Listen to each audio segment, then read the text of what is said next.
আমার বাবা আলহাজ রহিমউদ্দিন ভরসা অনেক স্বপ্ন দেখে কিন্তু আমাকে রাজনীতি মাথায় পাঠিয়েছিল। যখন আমি কোর্টের মধ্যে দাঁড়াই তখন আমি বুঝতে পারতেছিলাম না, আমার চোখ দিয়ে অঝরে পানি পড়তেছিল। রাজনীতিতে আমার জীবনের শেষ দিন পর্যন্ত আমি রাজনীতি করব, এটা আমার একটা প্রতিজ্ঞা হয়ে গেছিল। আমি শুধু জনগণের কাজ করব, আমি জনগণের পাশে থেকে আমি আগামী যে 5 বছর পরে আমি আর ভোট চাবো না, জনগণ নিজেই আমাকে ভোট দেবে। আমার বাবা আলহাজ রহিমউদ্দিন ভরসা অনেক স্বপ্ন দেখে কিন্তু আমাকে রাজনীতি মাথায় পাঠিয়েছিল।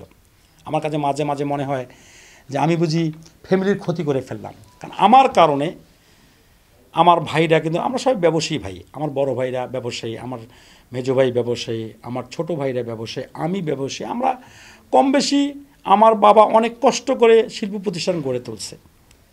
তা আমরা সেই শিল্পগুলো আমি ধরে রাখতে পারলাম না, কারণ আপনারা জানেন আমার ব্যক্তিগত কথা বলি, যেমন আমার বাবার যেমন আমার বিড়ি ফ্যাক্টরি ছিল, এই বিড়ি ফ্যাক্টরিতে আমাদের মাসে কাজ হইতো 22 থেকে 24 দিন, কিন্তু তখন এই আওয়ামী লীগ সরকারের চাপের মুখে তাদের যে নির্যাতন আমাদের উপর চালাইছে, সেই কাজ কমতে কিন্তু এখন কাজ হয় 2 দিন 3 দিন। এখানে আমার কিন্তু 7,000 শ্রমিক কিন্তু কাজ করতো, কিন্তু এই কাজগুলো কমতে এমন একটা পর্যায়ে আসছে যে মনে আগামীতে হয়তো ফ্যাক্টরি আমরা টিকে রাখতে পারবো কিনা আমরা জানি না। এরকম আমাদের ম্যাচ ফ্যাক্টরি, আপনারা জানেন ভরসা ম্যাচ সারা বাংলাদেশে এক প্রতিষ্ঠিত নাম ছিল। আমার ভরসা ম্যাচের একটা স্লোগান ছিল, ভেজলিও জলে। আমার সেই প্রতিষ্ঠানটাও বিভিন্ন সরকারি রোষানলের কারণে আমাদের সেই ফ্যাক্টরিটা বন্ধ হয়ে গেছে।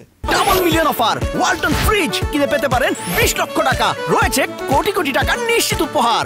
আপনারা এও জানবেন আমার একটা জুট মিল ছিল, আমার ফ্লাওয়ার মিল ছিল, আমার সিগারেট কোম্পানি, এরকম অনেক ফ্যাক্টরি ভাই আমাদের বন্ধ হয়ে গেছে। কারণ আমরা আসলে সেই সময় আপনাদেরকে বুঝাইতে পারবো না। আমাদের বাইরে থেকে আপনারা অনেক কিছু দেখেন, কিন্তু ভেতর থেকে আমাদের উপর যে কী টর্চার গেছে, কি অমানবিক নির্যাতন গেছে, তখন কিন্তু আমরা অভিভাবকহীন হয়ে গেছিলাম। আমরা যে কারো পাশে দাঁড়াবো, কেউ যে আমাদের সহযোগিতা করবে, আমরা এরকম লোক পাইনি। সব সময় ধৈর্য ধারণ করছি, যেহেতু আমরা দল একটাই করি, আজীবনে একটা দলেই করব, এই দলেই আমাদের জীবন, এই দলেই আমাদের মরণ। এই আমার নেত্রী বেগম খালেদা জিয়া আজীবনের জন্য আমার মা হয়ে থাকবে, ওনার পেছনে আসি থাকবো। আমার নেতা তারেক রহমান, আমরা ওনাকে বীরের বেশি বাংলাদেশে দেখতে চাই। উনি আমাদের আগামীতে উনি এই বাংলাদেশের প্রধানমন্ত্রী হবে, এই আশা আমরা বসে আছি। ইনশাল্লাহ আগামীতে দেখবেন আমাদের নেতা জনাব তারেক রহমান যে দেশে এসে প্রধানমন্ত্রীর দায়িত্ব পালন করলে অনেক পরিবর্তন হবে। আসলে আমাদের চাওয়া পাওয়ার কিছু নেই, আমরা অনেক ক্ষতিগ্রস্ত হয়ে গেছি। শুধু একটাই, জনগণের ভালোবাসা অনেক পেয়েছি।